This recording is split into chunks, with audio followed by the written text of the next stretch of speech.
A flying menace. Good Lord. An alien swarm. A projectile fish threatening our ecosystem. We have to stop it before they stop us. It may look harmless, but it's anything but. These fish are actually up in your face. This head, solid bone, that's what gets you hurt. These dangerous foreign species are determined to survive in a hostile takeover. And major American waterways may face total annihilation. There's no real barrier to stop the fish from here moving into Lake Michigan. For sportsmen, fishermen, and scientists, it's a race against time to stop an invasive destroyer on a rampage. Man versus explosive river crashers. Hooked. Asian carp invasion.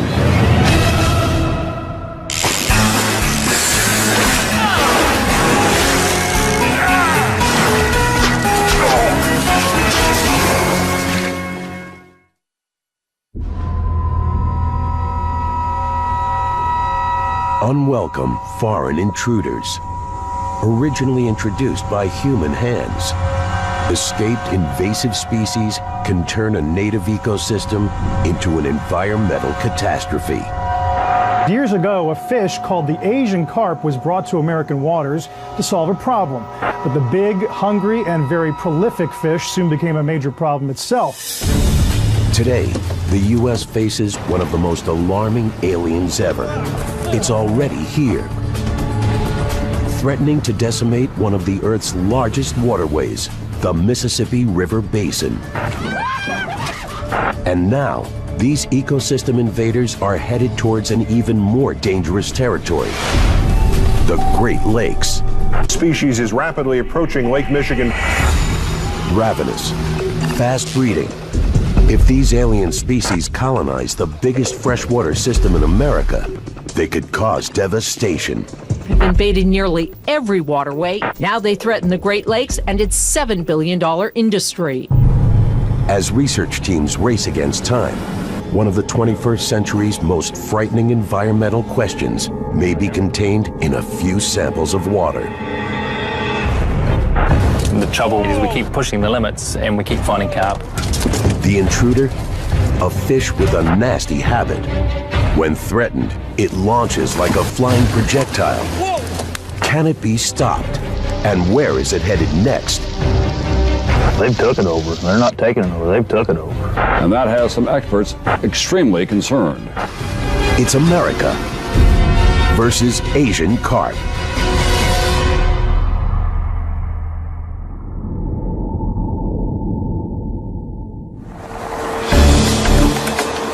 September 15th, 1999, 225 kilometers from the Great Lakes, Chillicothe, Illinois. Commercial fisherman Orion Briney heads out on the Illinois River. For over 15 years, Orion's worked these waterways. Expecting buffalo fish and catfish, he pulls up his net. Usually brimming with fish, on this day, it's almost empty, but not quite.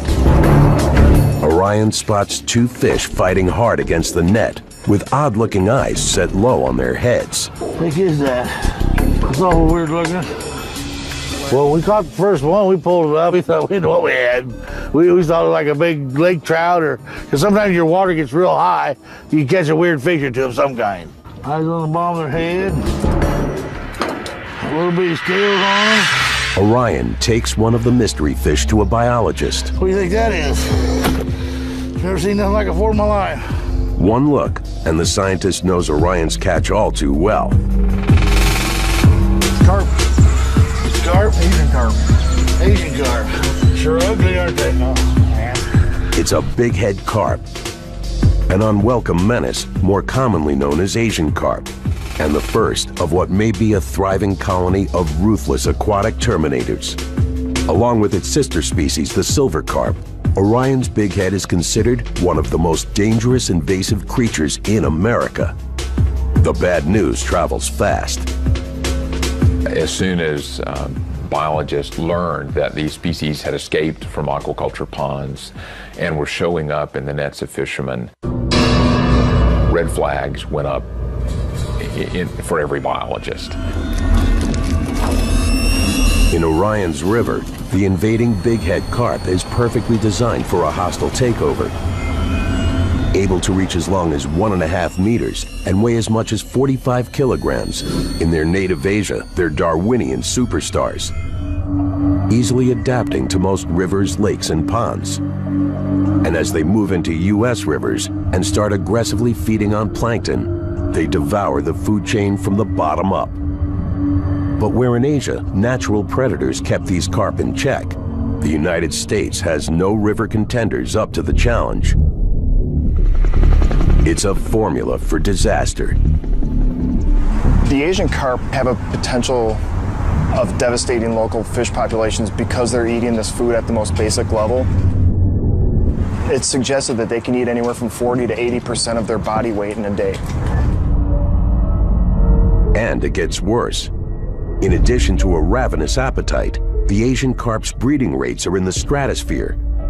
While most fish spawn once a year, Asian carp can spawn up to 3 times a year, producing as many as 2 million eggs. Breeding and feeding faster than any other native fish in the river, the Asian carp obliterates the competition.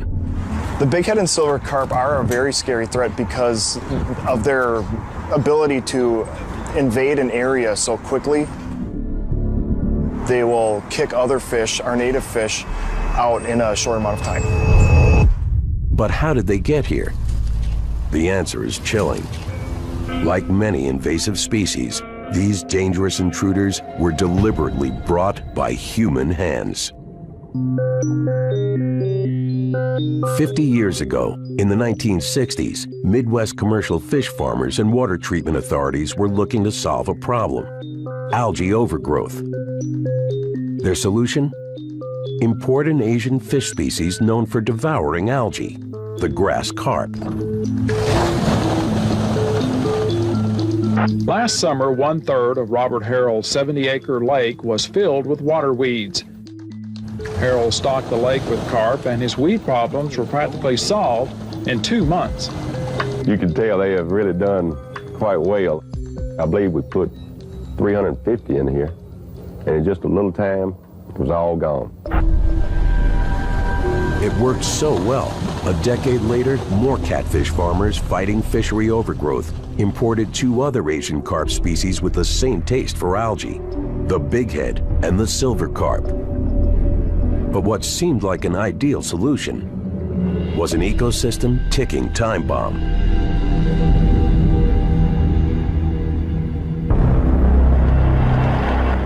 Summer 1993. Torrential thunderstorms pound the American Midwest. 50,000 homes are damaged or destroyed. 1,000 levees fail. The end result is devastating, but there's an even more disastrous consequence. The normally disconnected rivers, lakes, and streams of the Mississippi River Basin flood together, forming one giant bathtub. To a then relatively obscure fish, it's the perfect escape. Captive carp find a path to freedom, riding floodwaters into open waterways, spawning fast and furious, swimming further into rivers and tributaries throughout the Midwest. Brought to America to suck up algae and then escaped and multiplied, earning the nickname river rabbits.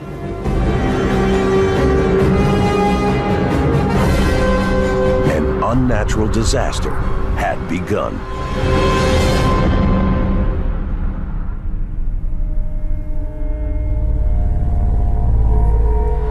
Now, for the man who first found this terrifying alien species in his own backyard, the fish is freshwater public enemy #1. Soon after his first sighting, Orion watches an ecosystem under siege.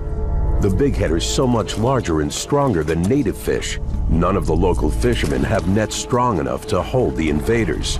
The first year or 2, I just don't want to fish for them. You could come out here and literally see 40 acres of them. There'd be so many you couldn't even run a motor through them. You start running your motor through it, and it'd just be red blood behind you. When we went out there, you don't even turn them nets up.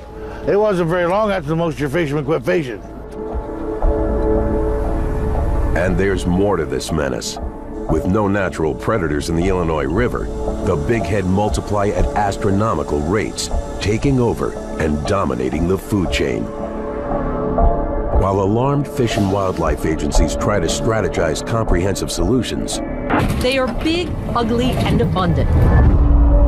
a nearby processing plant decides to harvest and sell Asian carp as food.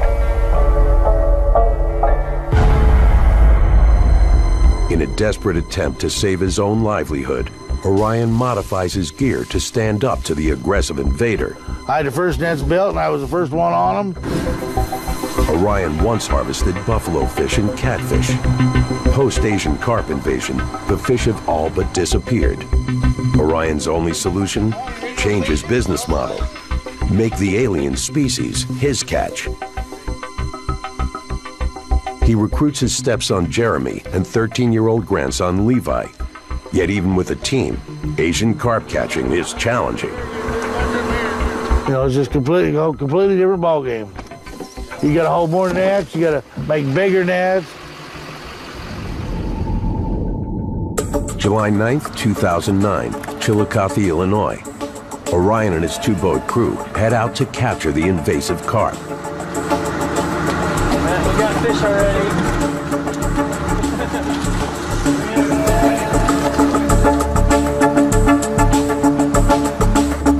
He reads the water, looking for signs of a pack of bighead below. The goal, net as many of this marauding threat as fast as possible.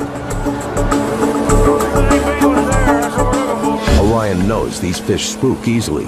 They fly into the air at the first sign of noise and commotion, a fight-or-flight stress response that can dangerously injure fishermen. Skittish Asian carp scatter fast. Moving carefully, the boats will have to hit the right spot at the right moment. You got to be real aggressive when you see them. I mean, you can't sit here and talk and tell, you know. You got to get right with it, get around them, and get them shut off, or they're gone. You say, well, I thought there was a bunch of fish there. Well, there was. But so they beat you. Orion picks a spot in the middle of the river. That's where they're at right here. Get ready. The boats start dropping over 27,000 meters of net. Spreading out, they make their way towards shore, covering the river's entire width. But now, Orion's crew tries to gather the carp using one of the most primitive fishing techniques on Earth: noise. What the men are about to raise in their nets may be proof of a threat far greater than any fisherman's livelihood. An eco-disaster, a raging river invader breeding out of control.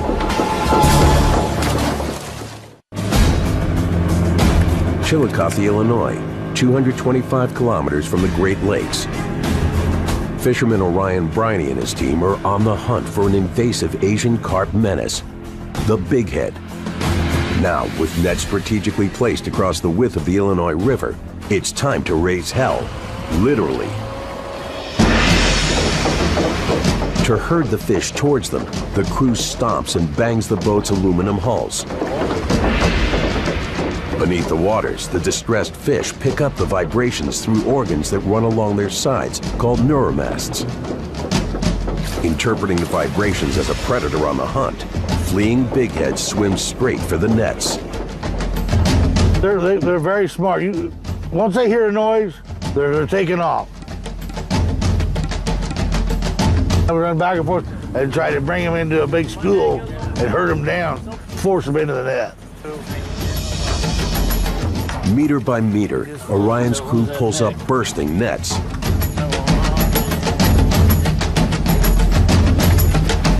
Now, to get the fish to market, it's a race against the sun's baking heat. How we doing up here? How many we got left? A fish this size will hurt you. Fish this size will probably put you in the hospital if you're going up the river.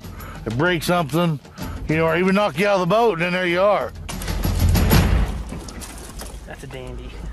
4 hours and 15 nets later, thousands of invasive bighead Asian carp pack the holds of Orion's boats. That's a little less half the size of that big one. It's all slimy.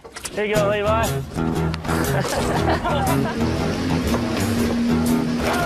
From ship to truck, it's an hour-and-a-half drive to one of the few processing plants with the capacity to handle enormous volumes of Asian carp. Here, the fish are unloaded and weighed. 20,944 big heads, 81 carp, just right. Today's catch, over 9,000 kilograms. It's a good harvest for what's become an unexpected family business, doing battle with an alien species. Some of Orion's catch will be filleted and packed for distribution to overseas markets. There, the fish are consumed as food. But in the U.S., there's a problem. Asian carp flesh is filled with tiny bones. The U.S. market for these bony fish as human food is non-existent. Yet many fear, unless we start eating Asian carp by the truckload, we have no chance of stopping their onslaught. And while commercial fishermen struggle to stay in business, according to biologist Dwayne Chapman, exporting these fish as fast as they can be caught isn't enough.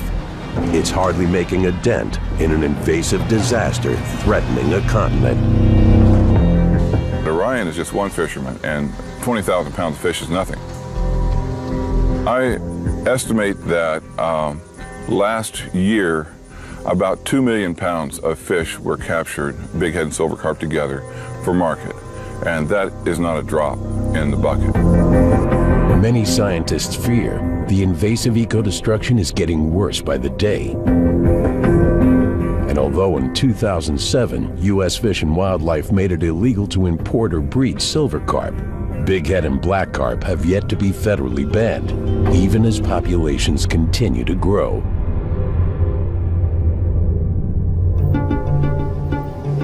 July 12, 2009, Havana, Illinois, over 300 kilometers from the Great Lakes, the so-called Asian carp capital. Here, the ongoing carp invasion has created such dense populations, boaters are forced to be vigilant, always on the lookout for a rampaging species just as menacing as the bighead, the silver carp. With their notorious hair-trigger fear response, some compare a silver carp collision to being hit by a bowling ball at several kilometers an hour. As one of the world's top invasive fish experts, Dwayne Chapman is leading the charge in the battle against this leaping aquatic threat. I've been eating, breathing, sleeping these fish, trying to get under their skin, try to figure out everything I can about them in order to know my enemy. Hi, Kevin. Come aboard. Today, as part of a fact-finding mission tracking invading silver carp on the move, Dwayne and fellow biologist Kevin Irons board a specially rigged boat designed for a unique task, electrofishing. This is our electrofishing boat. We use it for routine surveying of fish. You can go to a spot, you put roughly about 5,000 watts worth of electricity into the water. It'll temporarily stun the fish, where biologists can then dip them up. Yeah, but here's a big mouth. Electrofishing is one way scientists take sample inventories of all the fish species competing for survival in a river. For every fish they net, they note its species, size, and weight, evaluating the overall health of both natives and invasives. As the team works, they face the silver carp's explosive defense strategy. Protect yourself. Fish leaping by the hundreds, Good Lord. reaching as high as 3 meters. And it's just a fright response. Anything that scares them, and they tend to go airborne. And they can jump at speeds of probably at least 20 knots or so. Although Asian carp have infiltrated rivers from Louisiana to Minnesota, today, Dwayne focuses his investigation here on the Illinois. So close to the Great Lakes, this is a critical front line against an eco-catastrophe. Dwayne wants to know how the invaders are thriving and migrating. His ultimate goal? Zero population. This is the paddlefish. It's one of the filter feeding fishes that we're trying to protect by controlling the bighead and silver carp. They're really odd looking prehistoric fish, been around for a long time. It'd be a real shame to have these guys get hurt by this and by the invading bighead and silver carp. Okay, let's get them back in the water.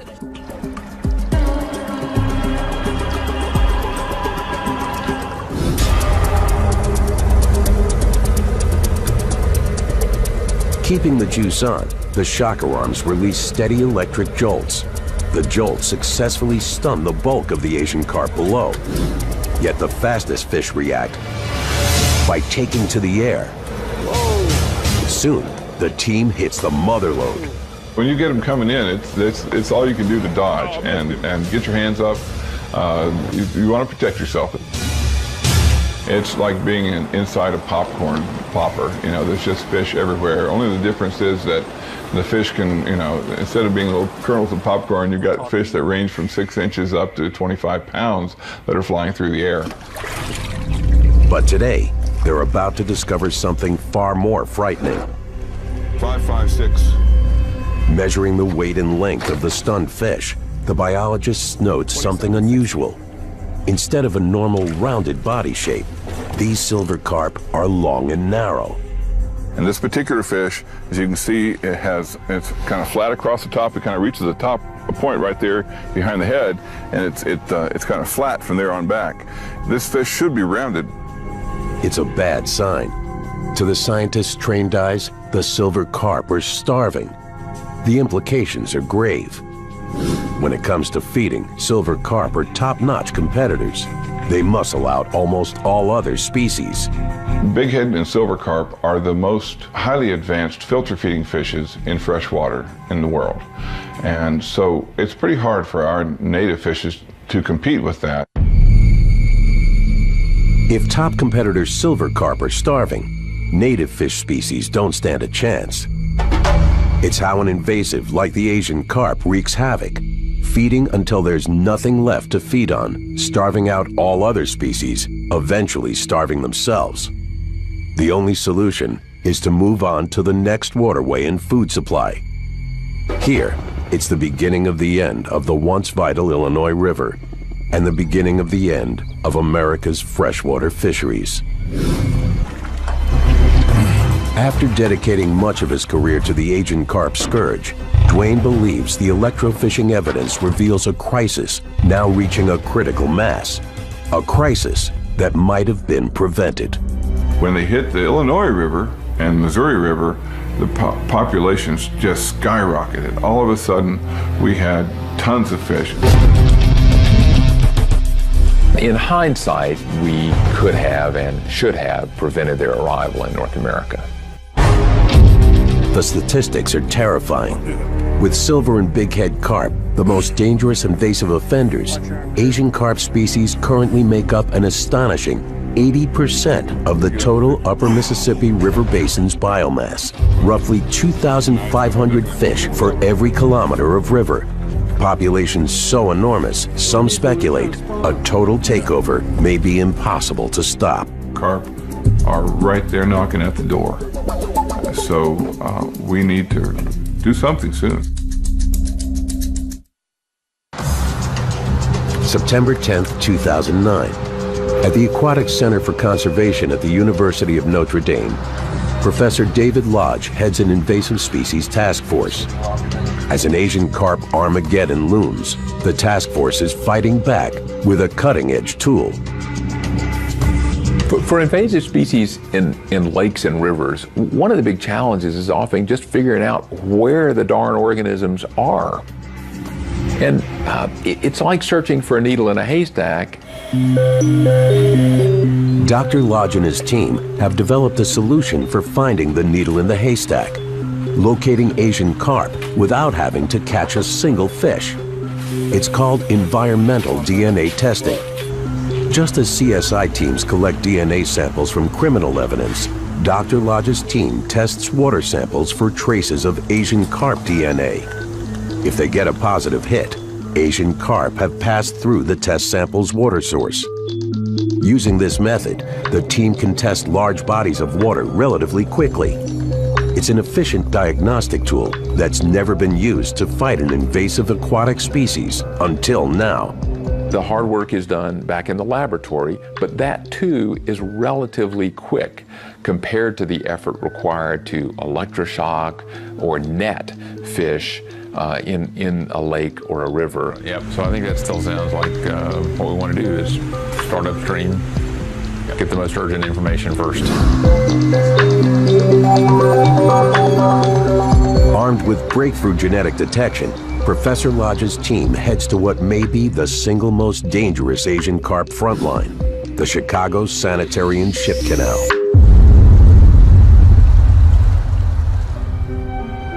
In 1900, to prevent sewage from entering Lake Michigan, contaminating the city's drinking water, the city of Chicago came up with an idea, reversing the direction of the Chicago River. The result? An ingenious feat of engineering called the Sanitary and Ship Canal. Today, the canal is an important route for cargo ships. But when humans connected the Mississippi River Basin to Lake Michigan, no one predicted that they were building a disastrous invasive species superhighway. The Great Lakes have on the order of 186 species that are non-native, many of which are damaging. And there are dreaded cautionary tales. One exotic species already doing major environmental and economic damage is the zebra mussel.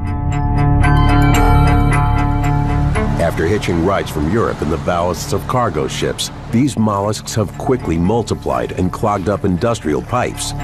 Zebra mussels caused the shutdown of the Monroe Power Plant in Michigan, which cost millions of dollars. This is one of the most damaging environmental changes that's been going on since humans started moving species.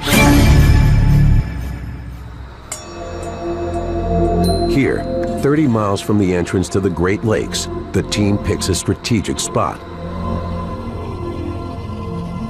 It's downstream from the last line of man-made defense, an electric underwater fence.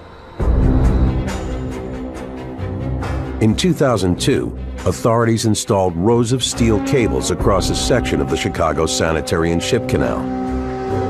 Today, volts of DC current flow from the cables into the water, delivering harmless but critical fish-repelling shocks. When it comes to stopping the northward migration of the invasive Asian carp, this single electric fence may stand between control and catastrophe. But many experts fear the barrier's far from foolproof. Is it truly enough to stop an invader from river domination? The barrier needs to be turned off every 6 months for a short period of time to rehabilitate it. If you turn off the thing and they're sitting there at the door, they're going to swim through. Back in the lab, the team submits their samples for DNA tests. What the water reveals is shocking. The Asian carps were several miles upstream from where people had thought they were. It was exciting to discover that we learned something important.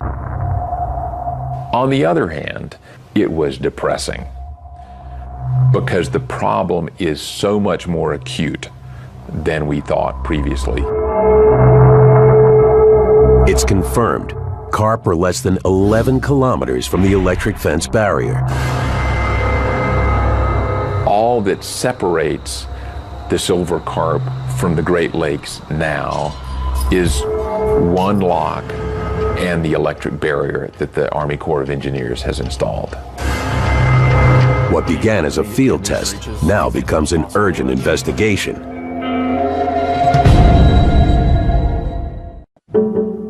The next critical test location is the Chicago River. Lindsay Chatterton with the Great Lakes Project heads up the investigation. So we are in downtown Chicago. This is the last lock through which boats pass to get into Lake Michigan itself. Discovering Asian carp DNA here would mean disaster. If there's a positive hit, it's proof the fish have gone further and slipped past the electric barrier. I think these fish are much further up the system than anyone previously thought, and really we don't know how far up they are. Targeting backwater pockets where DNA collects, the team fills 2-liter bottles, noting location, depth, and temperature. There's no real barrier to stop the fish from here moving into Lake Michigan, so we clearly don't want to find them here. Back at the lab, the clock is ticking on a potential environmental time bomb. The team puts the samples on ice to slow any DNA degradation and begins testing for Asian carp DNA. I hope and pray that they won't see anything upstream from the barrier. But while Dr. Lodge's lab team waits for results, Focus your chi, Tim. Do what? Focus your chi. I think that's some kind of Zen thing, isn't it? over 160 kilometers away, some anglers are taking a more direct approach, Let's hit it, brother. fighting an invasive killer head on. All right, guys, here we go. August 22nd, 2009, 251 kilometers from the Great Lakes, Peoria, Illinois. Zach Naden is a lifelong fisherman and pioneer of an unconventional catch technique, aerial bow fishing. It's like, oh my God, I can't believe I shot a fish out of the air. I mean, it's so unorthodox. These fish are actually up in your face, and you know, it's like a combative sport.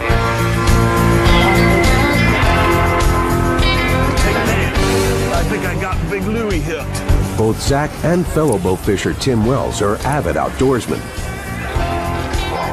Though to some their technique is highly controversial. When projectile silver carp swarmed their river, conventional rod and reels were useless. These invasive fish are filter feeders who do not take hook bait. So the anglers decided to up the ante. We came up with these specifically for shooting these fish. Nobody really had any equipment for shooting them out of the air. As you can see, it's small, it's compact, it's about 3.5 pounds, carbon arrow. And this reel here, it's got all the line here in the bottle. Come on, boys, say cheese. Zach and Tim scour the river for pockets of aerial intruders. I smell blood in the water, brother. Let's get it, man, let's get it.